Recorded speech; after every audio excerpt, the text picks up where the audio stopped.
ನಮಸ್ಕಾರ, ನ್ಯೂಸ್ 18 ಡಿಜಿಟಲ್ಗೆ ಸ್ವಾಗತ. ನಾನು ಶರ್ಮಿತಾ ಶೆಟ್ಟಿ. ಹಿಂದೆ ಜಂಗಲ್ ರಾಜ್ ಅಂತ ಕರೆಸ್ಕೊಳ್ತಿದ್ದಂಥ ಬಿಹಾರದಲ್ಲಿ ರಾಜಕೀಯವಾಗಿ ನಾವು ನೋಡೋದಾದ್ರೆ ಸಾಕಷ್ಟು ಸುಧಾರಣೆಗಳು ಖಂಡಿತ ಆಗಿದೆ. ಆದರೆ ಅಲ್ಲಿನ ಮತದಾರ ಯಾವ ಆಧಾರದ ಮೇಲೆ ಮತವನ್ನು ಚಲಾವಣೆ ಮಾಡ್ತಾ ಇದ್ದಾನೆ, ಯಾವ ಆಧಾರದ ಮೇಲೆ ತನ್ನ ನಾಯಕನನ್ನು ಆಯ್ಕೆ ಮಾಡ್ಕೊಳ್ತಿದ್ದಾನೆ ಅನ್ನೋದು ಬಹಳ ಕುತೂಹಲ. ಒಂದಿಷ್ಟು ರಾಜಕೀಯವಾಗಿ ಸುಧಾರಣೆ ಕಂಡಿದ್ರು ಕೂಡ ನಿತೀಶ್ ಕುಮಾರ್ ಇದ್ರೆ ಓಕೆ, ಅಲ್ಲಿ ಗೆಲುವು ನಿಶ್ಚಿತ ಅಂಥೇಳಿ ಜನ ಒಂಥರ ಶರ ಬರ್ದಂಗೆ ಕಾಣಿಸ್ತಾ ಇದೆ. ಈ ಬಾರಿ ಚುನಾವಣೆಯಲ್ಲಿ ಯಾವೆಲ್ಲ ಫ್ಯಾಕ್ಟರ್ಗಳು ವರ್ಕ್ ಆಯಿತು NDA ಮೈತ್ರಿಕೂಟಕ್ಕೆ, ಈ ಬಗ್ಗೆ ವಿಶ್ಲೇಷಣೆಯನ್ನು ಮಾಡ್ತಾ ಹೋಗೋಣ. ನಮ್ಮ ಜೊತೆ ಇದ್ದಾರೆ ನಮ್ಮ ಔಟ್ಪುಟ್ ಹೆಡ್ ಮಧು. ಈಗ ಆಲ್ಮೋಸ್ಟ್ ಚುನಾವಣೋತ್ತರ ಸಮೀಕ್ಷೆಗಳು ಏನು ಭವಿಷ್ಯ ನುಡಿದಿದ್ವು ಅದೇ ನಿಜವಾಗ್ತಾ ಇದೆ.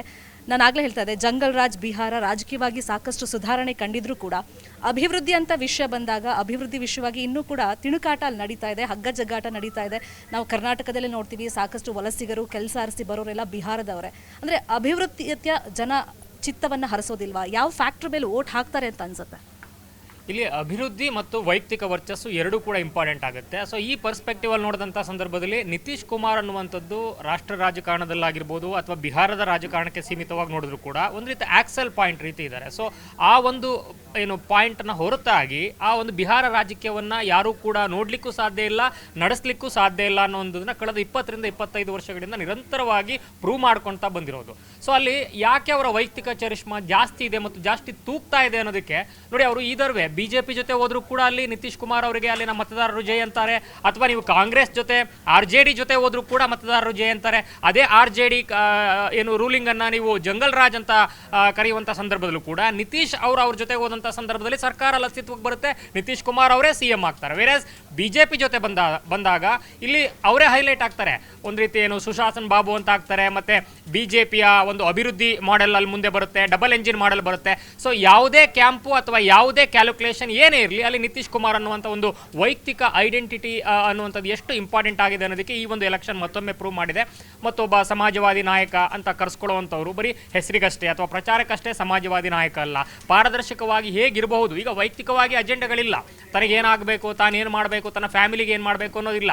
ವೇರೇಸ್ ಅವರ ಸುತ್ತ ಇರುವಂಥದ್ದು ಪಲ್ಟು ಬಾಬು ಅಂತ ಅವರನ್ನ ವಿವಾದಾತ್ಮಕವಾಗಿ ನೋಡುತ್ತೆ ಹೊರತು ರಾಷ್ಟ್ರ ರಾಜಕಾರಣ ಆಗಲಿ ಅಥವಾ ಬಿಹಾರದ ರಾಜಕಾರಣ ಆಗಲಿ. ಆದರೆ ಅಲ್ಲಿನ ಅಭಿವೃದ್ಧಿ ಅಥವಾ ಅಲ್ಲಿನ ಆದ್ಯತೆ ಅಥವಾ ಅಲ್ಲಿನ ಅವಶ್ಯಕತೆಗಳು ಅಂತ ಬಂದಂಥ ಸಂದರ್ಭದಲ್ಲಿ ನಿತೀಶ್ ಕುಮಾರ್ ತೆಗೆದುಕೊಳ್ಳುವಂತಹ ನಿರ್ಧಾರ ಯಾವತ್ತೂ ಕೂಡ ಸರಿ ಇರುತ್ತೆ ಮತ್ತು ಅವರು ತೆಗೆದುಕೊಳ್ಳುವಂಥ ಸೈಡ್ ಯಾವುದಿದೆ ಅದು ಕೂಡ ಸರಿ ಇರುತ್ತೆ ಅನ್ನುವಂಥದ್ದನ್ನ ಪದೇ ಪದೇ ಅಲ್ಲಿನ ಮತದಾರ ಮುದ್ರೆ ಒತ್ತಾನೆ ಬರ್ತಾ ಇದೆ. ಈ ಸಲವೂ ಕೂಡ ಅಲ್ಲಿ ವೈಯಕ್ತಿಕವಾಗಿ ಇದು NDA ಕೂಟದ ಅತಿ ದೊಡ್ಡ ಭರ್ಜರಿ ಬಹುಮತ ಅಂತ ಕಾಣಿಸಿದ್ರು ಕೂಡ ವೈಯಕ್ತಿಕವಾಗಿ ನಿತೀಶ್ ಕುಮಾರ್ ಅವರ ಒಂದು ಗ್ರೇಸ್ ಯಾವ ರೀತಿ ಇದೆ ಮತ್ತು ಅವರ ಒಂದು ವೈಯಕ್ತಿಕ ಗೆಲುವು ಅನ್ನೋದನ್ನು ಕೂಡ ನಾವು ಅಲ್ಲಗಳೆಯುವಂತಿಲ್ಲ. ಅದಕ್ಕೆ ಪೂರಕವಾಗಿ ನೋಡಿ, ಈಗ ಅಲ್ಲಿನ ಮಹಿಳಾ ಮತದಾರರು ಕಳೆದ ಸಲವೂ ಕೂಡ ಅವರ ಪರವಾಗಿದ್ರು, ಈ ಸಲ ಇನ್ನೂ ಕೂಡ ಹೆಚ್ಚಿನ ಒಂದು ಪ್ರಮಾಣದಲ್ಲಿ ಅವರ ಜೊತೆಗೆ ನಿಂತಿದ್ದಾರೆ. ಯಾಕಂದ್ರೆ 10,000 ಜೀವಿಕಾ ದೀದಿ 10,000 ರೂಪಾಯಿ ಅಲ್ಲಿನ ಬಿಹಾರದ ಜೀವನ ಮಟ್ಟ ಮತ್ತು ಅಲ್ಲಿನ ಒಂದು ತಲಾದಾಯಕ್ಕೆ ಕಂಪೇರ್ ಮಾಡಿದಂಥ ಸಂದರ್ಭದಲ್ಲಿ 10,000 ಅತಿ ದೊಡ್ಡ ಅಮೌಂಟ್ ಆಗುತ್ತೆ ಬಿಹಾರದ ರಾಜಕಾರಣದಲ್ಲಿ. ಸೊ ಅದು ಕರೆಕ್ಟಾಗಿ ಎಲೆಕ್ಷನ್ ಟೈಮಲ್ಲಿ ಕ್ರೆಡಿಟ್ ಆಗಿರುವಂಥದ್ದು, ಡೈರೆಕ್ಟ್ ಬೆನಿಫಿಷಿಯರಿ ಆಗಿ ಅದು ಅತಿ ದೊಡ್ಡ ಗ್ಯಾರಂಟಿ ಆಗಿ ಕಾಂಗ್ರೆಸ್ ಅಥವಾ RJDಯ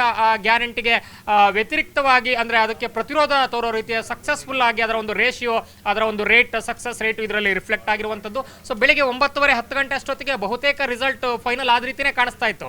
ಅದರಲ್ಲಿ ಬಾಕಿ ಇದ್ದಿದ್ದು ಈಗಲೂ ಕೂಡ ಬಾಕಿ ಇರುವಂಥದ್ದು NDA ಡಬಲ್ ಸೆಂಚುರಿಯನ್ನು ಕ್ರಾಸ್ ಮಾಡುತ್ತಾ ಅಥವಾ ಇವರು ಹಾಫ್ ಸೆಂಚುರಿಯನ್ನು ಕ್ರಾಸ್ ಮಾಡ್ತಾರಾ ಗಠಬಂಧನ್ ಅನ್ನುವಂಥದ್ದು ಅಷ್ಟೇ ಕುತೂಹಲ ಇದ್ದಿದ್ದು, ಈಗಲೂ ಕೂಡ ಅದೇ ಕುತೂಹಲ ಇರುವಂಥದ್ದು.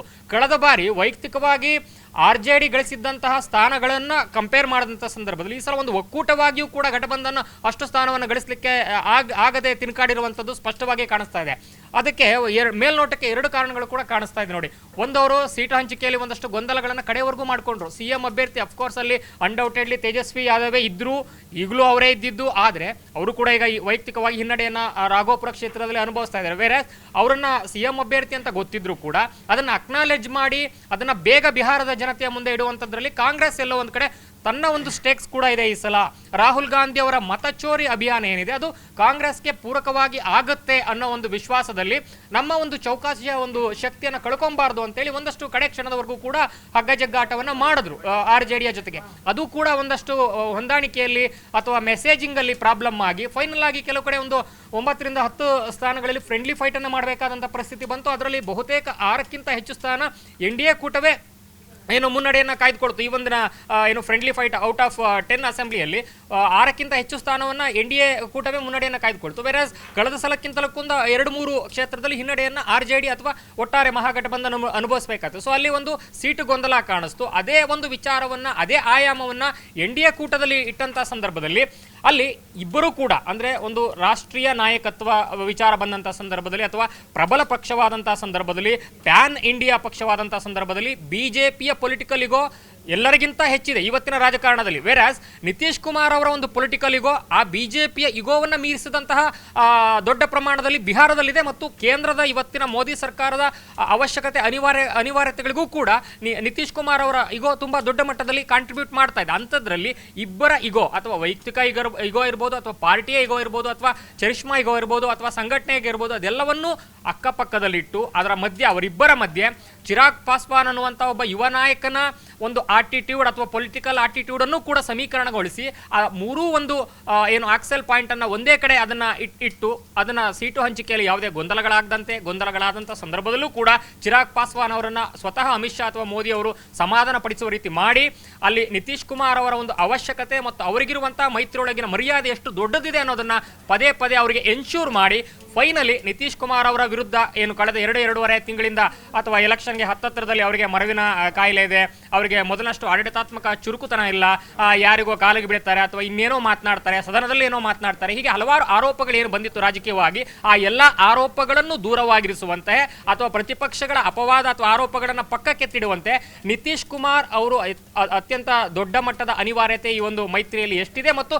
ಅವರಿಗೆ ಎಂಥ ದೊಡ್ಡ ಮಟ್ಟದ ಮರ್ಯಾದೆಯನ್ನು ಮೈತ್ರಿ ಪಕ್ಷಗಳು ಕೊಡ್ತಾ ಇದ್ದಾವೆ. ಸೊ ಇಲ್ಲಿ BJP ಬಿಗ್ ಬ್ರದರ್ ಆದರೂ ಕೂಡ ಸೆಂಟ್ರಲಲ್ಲಿ ನಿತೀಶ್ ಕುಮಾರ್ ಅವರು ಬಿಹಾರದಲ್ಲಿ ಯಾವತ್ತೂ ಕೂಡ ಬಿಗ್ ಬ್ರದರ್ ಆ ಒಂದು ಮರ್ಯಾದೆ ಮತ್ತು ಆತ್ಮಗೌರವವನ್ನು ಅವರಿಗೆ ಯಾವತ್ತೂ ಕೂಡ ಆ ಒಂದು ಸನ್ಮಾನವನ್ನು ಆತ್ಮಸನ್ಮಾನವನ್ನು ಕೊಡ್ತಾನೆ ಬರುತ್ತೆ BJP ಅನ್ನೋದನ್ನು ಪ್ರತಿ ಹಂತದಲ್ಲೂ ಕೂಡ ಎನ್ಶೂರ್ ಮಾಡಿ CM ಅಭ್ಯರ್ಥಿಯ ಬಗ್ಗೆ ಇದ್ದಂಥ ಕೆಲವು ಸಣ್ಣ ಪುಟ್ಟ ಗೊಂದಲಗಳೇನಿತ್ತು, ಶಾಸಕಾಂಗ ಸಭೆಯ ನಾಯಕನನ್ನು ಶಾಸಕರು ನಿರ್ಧಾರ ಮಾಡ್ತಾರೆ ಅಂತ ಹೇಳಿದಂಥ ಅಮಿತ್ ಶಾ ಅವರ ಹೇಳಿಕೆ ಬೆನ್ನಲ್ಲಿ ಆದಂಥ ವಿವಾದವನ್ನೂ ಕೂಡ ತಣ್ಣಗಾಗಿಸಿ ಎಲ್ಲವನ್ನೂ ಕೂಡ ತಿಳಿಗೊಳಿಸಿ ಒಂದು ಒಗ್ಗಟ್ಟಿನ ಪ್ರದರ್ಶನವನ್ನು ಮಾಡಿರೋದ್ರಿಂದ ಇದು ಟೀಮ್ ಎಫರ್ಟ್ ರೀತಿ ಕಾಣಿಸ್ತಾ ಇದೆ. ಮತ್ತು ಅನ್ಡೌಟೆಡ್ಲಿ ಆ ಟೀಮ್ನ ಕ್ಯಾಪ್ಟನ್ ಆಗಿ ಅನ್ಡಿಸ್ಪ್ಯೂಟೆಡ್ ವಿನ್ನನ್ನು ಇವತ್ತು ನಿತೀಶ್ ಕುಮಾರ್ ಅವರು ವೈಯಕ್ತಿಕವಾಗಿ ಪಡ್ಕೊಂಡಿರುವಂಥದ್ದು ಮತ್ತು ಒಂದು ಸಚ್ಚಾರಿತ್ರವನ್ನು ಇಟ್ಕೊಂಡಂಥ ಸಂದರ್ಭದಲ್ಲಿ ಅಥವಾ ಒಂದು ಪೊಲಿಟಿಕಲ್ ಕ್ಲೀನ್ಲಿನೆಸ್ ಹೈಜಿನನ್ನು ಇಟ್ಕೊಂಡಂಥ ಸಂದರ್ಭದಲ್ಲಿ ನೀವು ಯಾವುದೇ ಸೈದ್ಧಾಂತಿಕ ಏನು ವೇದಿಕೆಗಳ ಜೊತೆ ಆಚೆ ಈಚೆ ಆದರೂ ಕೂಡ ಅಲ್ಲಿನ ಮತದಾರ ನಿಮ್ಮ ಬಗ್ಗೆ ವೈಯಕ್ತಿಕವಾಗಿ ಒಂದಷ್ಟು ಇಂಡಿವಿಜುವಲ್ ಏನು ಆಸ್ಥೆ ಮತ್ತು ಆಸಕ್ತಿಯನ್ನು ಇಟ್ಕೊಂಡಿರ್ತಾನೆ ಮತ್ತು ಮರ್ಯಾದೆಯನ್ನು ಇಟ್ಕೊಂಡಿರ್ತಾನೆ ಅನ್ನೋದಕ್ಕೆ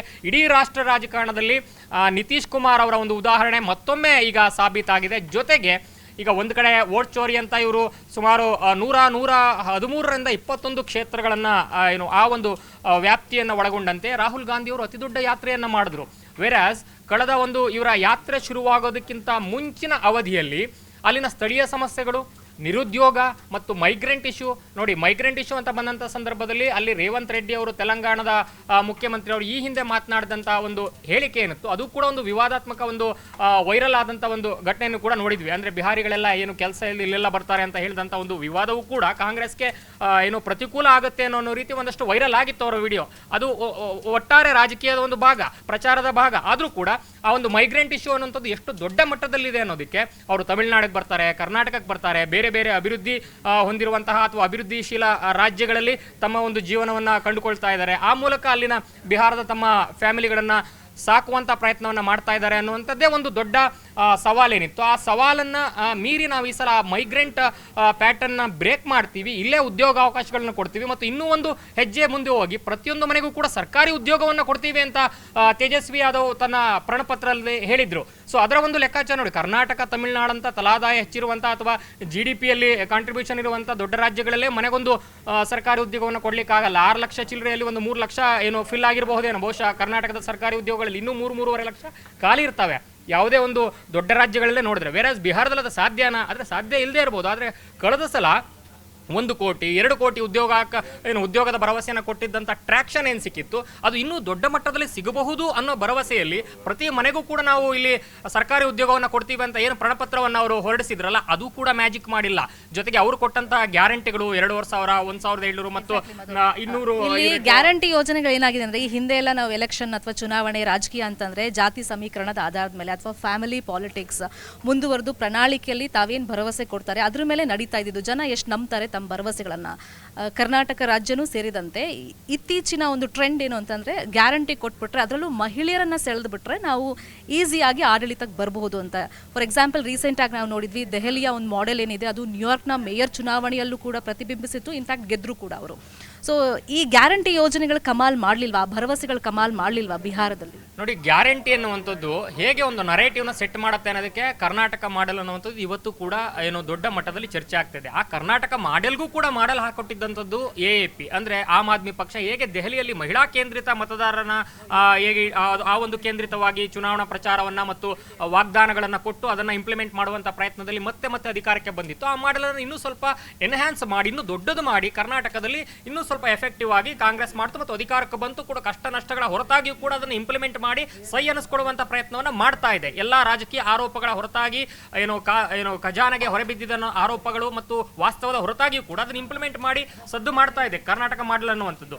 ಅದೇ ಒಂದು ಮಾಡೆಲ್ ಅನ್ನ ಇಮ್ಮಿಡಿಯೇಟ್ ಆಗಿ ಬೇರೆ ರಾಜ್ಯದ ಅಂದ್ರೆ ಹರಿಯಾಣ ಇರ್ಬೋದು ಅಥವಾ ಮಹಾರಾಷ್ಟ್ರ ಇರ್ಬೋದು ಅಥವಾ ಅದಕ್ಕೂ ಮುಂಚೆ ಲೋಕಸಭಾ ಚುನಾವಣೆ ಇರ್ಬೋದು ಅಲ್ಲೂ ಕೂಡ ಯಾಕಂದ್ರೆ ಮೆಸೇಜಿಂಗ್ ಅನ್ನೋಂಥದ್ದು ತುಂಬಾ ಇಂಪಾರ್ಟೆಂಟ್ ಆಗುತ್ತೆ. ಆ ಮೆಸೇಜಿಂಗ್ ಅನ್ನ ಬೇಗ ಕ್ಯಾಚ್ ಮಾಡಿ ಇದರ ಕಾಪಿ ಆರ್ ಕೌಂಟರ್ ಆ ಒಂದು ತಂತ್ರಗಾರಿಕೆಯನ್ನು ಮಾಡುವಲ್ಲಿ ಬಿಜೆಪಿ ಸದಾಕಾಲ ಯಾವತ್ತೂ ಕೂಡ ಮುಂದಿರುವಂಥದ್ದು. ಆ ಕಾರಣದಿಂದಲೇ ಅವರು ಬೇಗ ಇಲ್ಲ ಒಂದು ಕೌಂಟರ್ ಮಾಡ್ತಾರೆ ನಿಮ್ಮ ಯಾವುದೇ ಪ್ರತಿಪಕ್ಷಗಳ ಸ್ಟ್ರಾಟಜಿಗಳಿಗೆ, ಇಲ್ಲ ಬೇಗ ಕಾಪಿ ಆದ್ರೂ ಮಾಡ್ತಾರೆ. ಸೊ ಆ ಒಂದು ಇಮಿಡಿಯೇಟ್ ರಿಯಾಕ್ಷನ್ ಏನಿದೆ ಮತ್ತು ಆ ಒಂದು ಕಾಂಬಿನೇಷನ್ ಏನ್ ಮಾಡ್ತಾರೆ, ಆ ಕಾಂಬಿನೇಷನ್ ಕಳೆದ ಸಲ ಅವರಿಗೆ ಹರಿಯಾಣದಲ್ಲಿ ವರ್ಕೌಟ್ ಆಯಿತು, ದೆಹಲಿಯಲ್ಲಿ ವರ್ಕೌಟ್ ಆಯಿತು ಮತ್ತು ಮಹಾರಾಷ್ಟ್ರದಲ್ಲಿ ವರ್ಕೌಟ್ ಆಯಿತು. ಈ ಹಿನ್ನೆಲೆಯಲ್ಲಿ ಇಲ್ಲಿ ಇವರು ಏನೇ ಗ್ಯಾರಂಟಿಯನ್ನ ಘೋಷಣೆಯನ್ನ ಮಾಡ್ತಾ ಇದ್ರು ಕೂಡ ಅದನ್ನ ಮೀರಿದ ದೊಡ್ಡ ಮಟ್ಟದ ವಾಗ್ದಾನ ಭರವಸೆಗಳನ್ನು ಕೊಡೋ ರೀತಿ ಡೈರೆಕ್ಟ್ ಆಗಿ ಈಗಾಗಲೇ ನಾವು ಬಂದು ಕೊಡ್ತೀವಿ ಅಂತ ಹೇಳುವಂತಹ RJD ಮತ್ತು ಕಾಂಗ್ರೆಸ್ ಕೂಟವನ್ನ ಒಂದು ತಕ್ಕಡಿಯಲ್ಲಿಟ್ಟು ನೋಡಿದ್ರೆ ಆಲ್ರೆಡಿ ನಾವು ನಿಮಗೆ 10,000 ಡೈರೆಕ್ಟ್ ಆಗಿ ಏನು ಟ್ರಾನ್ಸ್ಫರ್ ಮಾಡಿದೀವಿ ಅಂತ ತೋರಿಸ್ತಾ ಇರುವಂತ ಒಂದು ಫ್ಯಾಕ್ಚುಯಲ್ ಕ್ಯಾಂಪೇನ್ ಏನಿರುತ್ತೆ ಅಥವಾ ಒಂದು ವಿಸಿಬಲ್ ಕ್ಯಾಂಪೇನ್ ಏನಿರುತ್ತೆ ಅದು ಇವರ ಒಂದು ಗ್ಯಾರಂಟಿಗಳಿಗೆ ಹೊಡೆತವನ್ನು ಕೊಟ್ಟಿದೆ. ಮತ್ತು ಅದಕ್ಕೆ ಪೂರಕವಾಗಿ ಇವರಿಗಿರುವಂತಹ ಅತಿ ದೊಡ್ಡ ಬಲ ಅಂದ್ರೆ ಒಂದು ಡಬಲ್ ಎಂಜಿನ್ ಅನ್ನುವಂಥ ಒಂದು ವ್ಯಾಖ್ಯಾನ ಏನಿದೆ. ಓಕೆ, ಇಲ್ಲಿಗೆ ಕಾಂಗ್ರೆಸ್ ಅವರು ಇಲ್ಲಿ ಆಗ್ಲೇ ಕರ್ನಾಟಕದಲ್ಲಿ ದುಡ್ಡಿಲ್ಲ ನಮಗೆ ಏನು ಮಾಡೋದು, ಕೇಂದ್ರದವರು ಕೊಡ್ತಾ ಇಲ್ಲ ಅಂತ ಇಲ್ಲಿ ತೆರಿಗೆಯನ್ನು ಹೆಚ್ಚಿಸುವಂತ ಪ್ರಯತ್ನಗಳನ್ನು ಒಂದ್ ಕಡೆ ಮಾಡೋದಕ್ಕೆ ಸಮರ್ಥನೆಗಳನ್ನು ಕೊಡ್ತಾ ಇದ್ದಾರೆ ಅಥವಾ ದುಡ್ಡು ಬರ್ತಾ ಇಲ್ಲ ಅಂತ ಒಂದು ಆರೋಪಗಳನ್ನು ಮಾಡ್ತಾ ಇದ್ದಾರೆ. ಬೇರೆ ನಿಮಗೆ ನಿತೀಶ್ ಕುಮಾರ್ಗೆ ಆ ಪ್ರಾಬ್ಲಮ್ ಇಲ್ಲ, ದೆಹಲಿಯಲ್ಲಿ ಮಾಡ್ಲಿಕ್ಕೂ ಆ ಪ್ರಾಬ್ಲಮ್ ಇಲ್ಲ, ಮಹಾರಾಷ್ಟ್ರದಲ್ಲಿ ಮಾಡ್ಲಿಕ್ಕೆ ಪ್ರಾಬ್ಲಮ್ ಇಲ್ಲ. ಯಾಕಂದ್ರೆ ಅಲ್ಲಿ ಡಬಲ್ ಎಂಜಿನ್ ಅನ್ನುವಂಥ ಒಂದು ಸಪೋರ್ಟ್ ಸಿಸ್ಟಮ್, ಇಕೋ ಸಿಸ್ಟಮ್ ಏನಿದೆ ಅದು ಪೊಲಿಟಿಕಲಿ ಕೂಡ ಅವರಿಗೆ ಬೆನಿಫಿಟ್ ಆಗುತ್ತೆ ಅನ್ನೋ ಒಂದು ಆತ್ಮವಿಶ್ವಾಸ ಏನಿದೆ. ಆ ಒಂದು ಆತ್ಮವಿಶ್ವಾಸವು ಕೂಡ ಬಿಜೆಪಿಯ ಗ್ಯಾರಂಟಿಯ ವಿರುದ್ಧ ಘಟಬಂಧನ್ ಗ್ಯಾರಂಟಿ ಅಥವಾ ಈ ಒಂದು ಏನು NDA ಗ್ಯಾರಂಟಿಗಳ ವಿರುದ್ಧ ಘಟಬಂಧನ್ ಗ್ಯಾರಂಟಿ ಮಲಗುವಂತೆ ಅಥವಾ ತೆವಳುವಂತೆ ಮಾಡಿದೆ. ಅದು ಎಲ್ಲೋ ಒಂದು ಕಡೆ ಇವರಿಗೆ ಡೈರೆಕ್ಟ್ ಆಗಿ ಕನೆಕ್ಟ್ ಆಗಿದೆ. ಮತ್ತು ಮಹಿಳಾ ಮತದಾರರು ವೈಯಕ್ತಿಕವಾಗಿ ನಿತೀಶ್ ಕುಮಾರ್ ಅವರಿಗೆ ಮೊದಲಿಂದಲೂ ಕೂಡ ಒಂದಷ್ಟು ಗ್ಯಾರಂಟಿಡ್ ವೋಟ್ಸ್ ಇದ್ವು. ಅದನ್ನ ಮಲ್ಟಿಪ್ಲೈ ಮಾಡ್ಕೊಳ್ಳಿಕ್ಕೆ ಅದನ್ನ ಡಬಲ್ ಮಾಡ್ಕೊಂಡು ಎನ್ಶೂರ್ ಮಾಡ್ಕೊಳ್ಳಿಕ್ಕೆ ಈ ಕೊಟ್ಟಂತಹ ಇವರ ಒಂದು ಗ್ಯಾರಂಟಿಯ ಮಾಡಲ್ ಕೂಡ ಹೆಲ್ಪ್ ಆಗಿದೆ. ಮತ್ತು ಮೋದಿ ಅವರ ವರ್ಚಸ್ಸು, ಅವರ ರ್ಯಾಲಿಗಳು, ಪಕ್ಷ ಸಂಘಟನೆ, ನಿತೀಶ್ ಅವರ ವೈಯಕ್ತಿಕ ವರ್ಚಸ್ಸು ಮತ್ತು ಸ್ಥಳೀಯ ಸಮಸ್ಯೆಗಳನ್ನ ಪಕ್ಕಕ್ಕಿಟ್ಟು ಅಲ್ಲಾದಂತಹ ವೋಟ್ ಚೋರಿ ಅನ್ನುವಂಥ ಅಭಿಯಾನ ಎಷ್ಟು ಕನೆಕ್ಟ್ ಆಯಿತು ಆಗಲಿಲ್ಲ. SIR ಎಷ್ಟೆಲ್ಲ ಗಲಾಟೆ ಆಯಿತು. ಈಗ SIR ಆಗಿರುವಂತಹ ವ್ಯಾಪ್ತಿಯಲ್ಲೂ ಕೂಡ ಏನು ಕಾಂಗ್ರೆಸ್ಗೆ ಅಷ್ಟೇನು ಲಾಭದಾಯಕ ಆಗಿಲ್ಲ. ಅಲ್ಲೇನು ಈ ಸಲ ನಾವು ತುಂಬಾ ಟೈಟ್ ಮಾಡಿದ್ವಿ, ಎಲೆಕ್ಷನ್ ಕಮಿಷನ್ ನಮ್ಮ ಆರೋಪ ಅಥವಾ ನಮ್ಮ ಒಂದು ಏನು ಅಭಿಯಾನಕ್ಕೆ ಭಯಗೊಂಡು ನಿಷ್ಪಕ್ಷಪಾತವಾಗಿ ಈ ಸಲ ಮಾಡಿದೆ ಅಂತ ಅವರು ಜಸ್ಟಿಫೈ ಮಾಡಬೇಕಾದಂಥ ಸಂದರ್ಭದಲ್ಲೂ ಕೂಡ ಅಲ್ಲೂ ಕೂಡ ಬಿಜೆಪಿ ಅಥವಾ NDAಗೆ ಮುನ್ನಡೆ ಸಿಕ್ಕಿದೆ. ಬಹುತೇಕ ಕಳೆದ ಸಲ ಇದಕ್ಕಿಂತ 6 ರಿಂದ 16 ಕ್ಷೇತ್ರಗಳಲ್ಲಿ NDA ಕೂಟಕ್ಕೆ ಮುನ್ನಡೆ ಸಿಕ್ಕಿದೆ. ವೇರೆ ಬಿಹಾರ ಚುನಾವಣೆಯ ಮೊದಲ ಹಂತದಲ್ಲಿ ಇವರಿಗೆ ಭಯ ಇತ್ತು. ಎರಡನೇ ಹಂತದಲ್ಲಿ ಏನು ಆ ಕಾರಣಕ್ಕೋಸ್ಕರನೇ ದೆಹಲಿಯ ಬ್ಲಾಸ್ಟ್ ಅನ್ನ ರಾಜಕೀಯಕರಣಗೊಳಿಸುವಂತ ಪ್ರಯತ್ನಗಳನ್ನ ಮಾಡಲಾಯಿತು ಅನ್ನುವಂಥ ಒಂದು ಆರೋಪವನ್ನು ಕಾಂಗ್ರೆಸ್ ಅಥವಾ ಇತರೆ ಕಾಂಗ್ರೆಸ್ ಸಿಂಪತೈಸರ್ಸ್ ಇರ್ಬೋದು ಅಥವಾ RJDಯ ಕೆಲವು ಮುಖಂಡರಿರ್ಬೋದು ಏನು ಮಾತನಾಡುವಂಥ ಪ್ರಯತ್ನ ಮಾಡಿದ್ರಲ್ಲ ಅದಕ್ಕೂ ಕೂಡ ಉತ್ತರ ಕೊಡೋ ರೀತಿ ಅಲ್ಲಿನ ಮತದಾರ ಮೊದಲ ಫೇಸಲ್ಲೂ ಕೂಡ ಆಲ್ಮೋಸ್ಟ್ 70 to 90, ಎರಡನೇ ಫೇಸಲ್ಲೂ ಕೂಡ 70 to 90 ಮೋರ್ ಆರ್ ಲೆಸ್ ಎರಡೂ ಕಡೆ ಈಕ್ವಲ್ ಆಗಿರುವಂತಹ ನಂಬರಲ್ಲೇ ಕೂಡ ಅಲ್ಲಿ ಲೀಡನ್ನು ಕೊಟ್ಟಿದ್ದಾರೆ. ಸೊ ಅದನ್ನು ನೋಡಿದಂಥ ಸಂದರ್ಭದಲ್ಲಿ ಪ್ರತಿಪಕ್ಷಗಳ ಎಲ್ಲ ನರೇಟಿವ್ಗಳಿಗೂ ಕೂಡ ಒಂದು ಏನು ಆರ್ಗನೈಸೇಷನಲ್ ಕೌಂಟರ್ ಕೊಡುವಂತಹ ಅಥವಾ ಒಂದು ಎಲೆಕ್ಟ್ರಲ್ ಕೌಂಟರ್ ಕೊಡುವಂತಹ ಒಂದು ಪ್ರಕ್ರಿಯೆಯನ್ನು ಮಾಡೋದ್ರಲ್ಲಿ ಬಿಜೆಪಿ ನೇತೃತ್ವದ ಅಥವಾ ನಿತೀಶ್ ಬಲದ NDA ಕೂಟಕ್ಕೆ ದೊಡ್ಡ ಮಟ್ಟದ ಸಕ್ಸಸ್ ಸಿಕ್ಕಿರುವಂಥದ್ದು ಕಾಣ್ತಾ ಇದೆ ಶರ್ಮಿತಾ. ಫೈನ್. ಅಂದರೆ ಬಿಹಾರ ಚುನಾವಣೆಯಲ್ಲಿ 1951ರಿಂದ 2005ರವರೆಗೆ ಮಾದರಿಯ ಚುನಾವಣೆ ನಾವು ನೋಡಿದ್ದೀವಿ. 2005 ನಂತರ ಅಂದರೆ 2010 ನಂತರ ನಾವು ಕಂಪ್ಲೀಟ್ ಆಗಿ ಒಂದಿಷ್ಟು ಬದಲಾವಣೆಯನ್ನು ಅಲ್ಲಿನ ರಾಜಕಾರಣದಲ್ಲಿ ಗಮನಿಸ್ಬೋದು. ಅಂದರೆ ನಿತೀಶ್ ಕುಮಾರ್ ಅವಕಾಶವಾದಿ, ಗಾಳಿ ಎಲ್ಲಿ ಬರುತ್ತೆ ತೂರ್ಕೊಳ್ತಾರೆ ಅಂತ ಒಂದು ಮಾತಿದ್ರೂ ಕೂಡ ಜನ ಇನ್ನೂ ಅವರಿಗೆ ಬಹುಪರಾಕ್ ಹೇಳ್ತಿರೋದು, ಮತ್ತೆ ಸುದೀರ್ಘವಾಗಿ ಆಡಳಿತ ನಡೆಸಿದ್ರು ಕೂಡ ಆಡಳಿತ ವಿರೋಧಿ ಅಲೆ ನಮಗೆ ಪ್ಲಸ್ ಆಗ್ಬೋದು ಅಂತ ಈ ಸತಿ ಮಹಾಗಠಬಂಧನ್ ಅಂದ್ಕೊಂಡಿದ್ರು ಕೂಡ ಅಲ್ಲಿ ಯಾಕೆ ಅದು ವರ್ಕ್ ಆಗಲಿಲ್ಲ? ನೋಡಿ, ನೀವು ಹೇಳಿದ್ರೆ ಅವರು ಪಲ್ಟು ಬಾಬಾ ಅನ್ನೋದು ಅವ್ರಿಗಿರುವಂಥ ರಾಜಕೀಯ ಅಪವಾದ ಆರೋಪ ಹೌದು. ಆದರೆ ಅವರು ಕಳೆದ ಸಲವೂ ಕೂಡ ಅಂದರೆ ಮೊದಲ ಏನು ಅವಧಿಗಳಲ್ಲಿ ಈಗ 5ನೇ ಸಲ ಆಗ್ತಾ ಇದ್ದಾರೆ, ಮೊದಲ 4 ಸಲ ಆದಂಥ ಸಂದರ್ಭದಲ್ಲೂ ಕೂಡ, ಮೊದಲ 2-3 ಸಲ ಆದಂಥ ಸಂದರ್ಭದಲ್ಲೂ ಕೂಡ ಅವರ ಟ್ರ್ಯಾಕ್ ರೆಕಾರ್ಡ್ ಹೇಗಿತ್ತು ಅಂದರೆ ಕರ್ನಾಟಕವನ್ನು ಕೂಡ ಕಂಪೇರ್ ಮಾಡಿದ್ರೆ ಬಿಹಾರ ಆಲ್ರೆಡಿ ನೀವು ಓವರಾಲ್ ಇಡೀ ದೇಶದ ಬಹುತೇಕ ಪ್ಯಾರಾಮೀಟರ್ಸ್ಗಳೇನಿದೆ, ಮಾರ್ಟಾಲಿಟಿ ರೇಟ್ ಇರ್ಬೋದು ಅಥವಾ ಉದ್ಯೋಗಾವಕಾಶ ಇರ್ಬೋದು, ಸ್ವಚ್ಛತೆ ಇರ್ಬೋದು ಅಥವಾ ಒಟ್ಟಾರೆ ಲಿಟ್ರಸಿ ಇರ್ಬೋದು, ಅದೆಲ್ಲದರಲ್ಲೂ ಕೂಡ ಅತ್ಯಂತ ಹಿಂದುಳಿದಂತಹ ಒಂದು ರಾಜ್ಯ ಆಗಿತ್ತು. ಈಗಲೂ ಕೂಡ ಬಹುತೇಕ ಅದು ಟ್ರಯಲ್ ಮಾಡ್ತಾನೆ ಇದೆ. ಆದರೆ ನಿತೀಶ್ ಕುಮಾರ್ ಅವರು ಆಡಳಿತಕ್ಕೆ ಬಂದಂಥ ಸಂದರ್ಭದಲ್ಲಿ ಕೆಲವು ಪ್ಯಾರಾಮೀಟರ್ಗಳಲ್ಲಿ, ಕೆಲವು ಸೆಕ್ಟರ್ಗಳಲ್ಲಿ ನ್ಯಾಷನಲ್ ಆವರೇಜನ್ನು ಮೀರಿಸುವಂತಹ ಒಂದಷ್ಟು ಅಂಕಿಅಂಶಗಳ ಆಧಾರಿತ ಸಾಧನೆಯನ್ನು ಬಿಹಾರ ಮಾಡಿತ್ತು. ಯಾಕೆ ಮಾಡಿತ್ತು? ಅದರಲ್ಲಿ ನಿತೀಶ್ ಕುಮಾರ್ ಅವರ ನೇತೃತ್ವದ ಸರ್ಕಾರದ ಯೋಜನೆಗಳು ಮತ್ತು ಟ್ರಾನ್ಸ್ಪರೆಂಟ್ ಎಕ್ಸಿಕ್ಯೂಷನ್ ಅದು ಕೂಡ ಕಾರಣ ಆಗಿತ್ತು ಅನ್ನೋದನ್ನು ಯಾರು ಕೂಡ ಅಲ್ಲೆಗೆಳೆಯುವಂತಿಲ್ಲ. ಯಾಕಂದರೆ this are all on papers, ಎಲ್ಲವೂ ಕೂಡ ಡಾಕ್ಯುಮೆಂಟೆಡ್ ಆಗಿರುವಂಥದ್ದು. ಆ ಹಿನ್ನೆಲೆಯಲ್ಲಿ ನಿತೀಶ್ ಕುಮಾರ್ ಅವರಿಗೆ ಮೊದಲಿನಿಂದಲೂ ಕೂಡ ಯಾವಾಗ ಅವರು ಮೊದಲ ಸಲ ಮುಖ್ಯಮಂತ್ರಿ ಆದ್ರಲ್ಲ, ಆಡಳಿತಾತ್ಮಕವಾಗಿ ಅವರಿಗೆ ಯಾವತ್ತೂ ಕೂಡ ಸಹಮತದ ಮುದ್ರೆ ಇದ್ದೇ ಇತ್ತು. ಆದರೆ ರಾಜಕೀಯವಾಗಿ ಅವರನ್ನು ಆರೋಪ ಮಾಡುವಂಥ, ಈ ಕಡೆ ಬಂದಾಗ ಆ ಕಡೆಯವರು ಆರೋಪ ಮಾಡ್ತಾರೆ, ಅದನ್ನು ಪಬ್ಲಿಕ್ ನರೇಟಿವ್ನ ಬಿಲ್ಡ್ ಮಾಡುವಂಥ ಪ್ರಯತ್ನವನ್ನು ಮಾಡ್ತಾರೆ. ಆದರೆ ಆ ಕಡೆ ಹೋದಾಗ ಈ ಕಡೆಯವರು ಪಬ್ಲಿಕ್ ನರೇಟಿವ್ನ ಬಿಲ್ಡ್ ಮಾಡುವಂಥ ಪ್ರಯತ್ನವನ್ನು ಮಾಡ್ತಾ ಇದ್ರು, ಈಗಲೂ ಕೂಡ ಮಾಡಬಹುದು. ಆದರೆ ನಿಮ್ಮ ನಿಲುವು ಜನಪರವಾಗಿದ್ದರೆ, ನಿಮ್ಮ ವೈಯಕ್ತಿಕ ಚಹರೆ ನಿಷ್ಪಕ್ಷಪಾತವಾಗಿ ಮತ್ತು ಸರಳವಾಗಿ ಮತ್ತು ರಾಜಕೀಯ ಅಂದರೆ ಅದು ಜನಸೇವೆಗೆ ಅನ್ನೋ ರೀತಿ ಇದ್ದರೆ, ನಿಮ್ಮ ಜನನಾಯಕತ್ವದ ಒಂದು ಹಿನ್ನೆಲೆ ಆ ರೀತಿ ಇದ್ದರೆ, ಜನ ಯಾವತ್ತೂ ಕೂಡ ನಿಮ್ಮ ಕ್ಯಾಂಪನ್ನು, ನಿಮ್ಮ ಲೋಗೋವನ್ನು, ನಿಮ್ಮ ಮತ್ತಾವುದನ್ನೂ ಕೂಡ ಹಿನ್ನೆಲೆಯನ್ನು ಕೂಡ ನೋಡಲ್ಲ, ನಿಮ್ಮ ಅಕ್ಕಪಕ್ಕ ಯಾರಿದ್ರು ಅನ್ನೋದನ್ನು ಕೂಡಲ್ಲ. ಈಗ ಅವರ ಪಾರ್ಟಿಯಲ್ಲೂ ಕೂಡ ಹಲವಾರು ಕ್ರಿಮಿನಲ್ ಕೇಸ್ಗಳನ್ನು ಎದುರಿಸಿರುವಂಥ ಕ್ಯಾಂಡಿಡೇಟ್ಗಳಿದ್ದಾರೆ, ಗೆಲ್ತಾ ಇದ್ದಾರೆ ಅಲ್ಲಿ.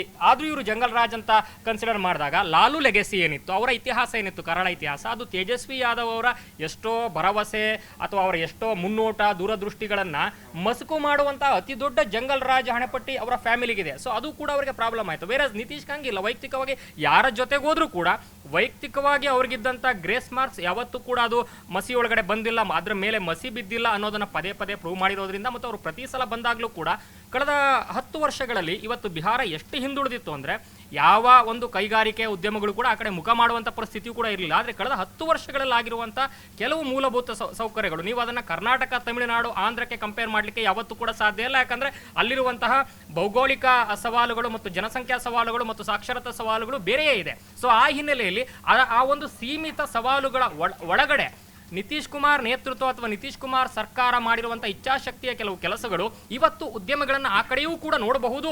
ಬಿಹಾರದಲ್ಲೂ ಕೂಡ ಏನಾದರೂ ಬಂಡವಾಳ ಹೂಡಿಕೆಗೆ ಅವಕಾಶ ಸಿಗಬಹುದೇನೋ ಅಂತ ಒಂದಾದರೂ ಒಂದು ಪಾಸಿಟಿವ್ ಆಗಿ ಫೀಡ್ಬ್ಯಾಕನ್ನು ಕೊಡುವಂಥ ಅಥವಾ ಚರ್ಚೆ ಮಾಡುವಂಥ ಒಂದು ವಾತಾವರಣ ಕಲ್ಪಿಸಿದೆ ಅಂತಂದರೆ ನಿತೀಶ್ ಕುಮಾರ್ ಅವರ ಒಂದು ಆಡಳಿತಕ್ಕೆ ಹಿಡಿದ ಕನ್ನಡಿಯಲ್ಲಿ. ಸೊ ಈ ಹಿನ್ನೆಲೆಯಲ್ಲಿ ಅವರು ಯಾವ ಕಡೆ ಹೋದ್ರೂ ಕೂಡ, ಪಲ್ಟು ಬಾಬಾ ಅಂದರೂ ಕೂಡ, ಅಧಿಕಾರಕ್ಕೋಸ್ಕರ ಮಾಡ್ತಾರೆ ಅಂದರೂ ಕೂಡ, ಯಾರಿಗೋಸ್ಕರ ಮಾಡ್ತಾ ಇದ್ದಾರೆ ಅಧಿಕಾರ? ಅವ್ರಿಗೆ ಹೆಂಡತಿ ಮಕ್ಕಳಿದಾರ ಅಥವಾ ಯಾರಾದರೂ ಫ್ಯಾಮಿಲಿ ಪಾಲಿಟಿಕ್ಸ್ ಇದೆಯಾ ಅಥವಾ ಅವ್ರೇನಾದರೂ ವೈಯಕ್ತಿಕವಾಗಿ ಯಾವಾಗಲೂ ಸೂಟ್ ಬೂಟ್ ಹಾಕೊಂಡು ಅಥವಾ ಎಲ್ಲಾದರೂ ಹೋಗ್ತಾ ಇರ್ತಾರ? ಇಲ್ವಲ್ಲ.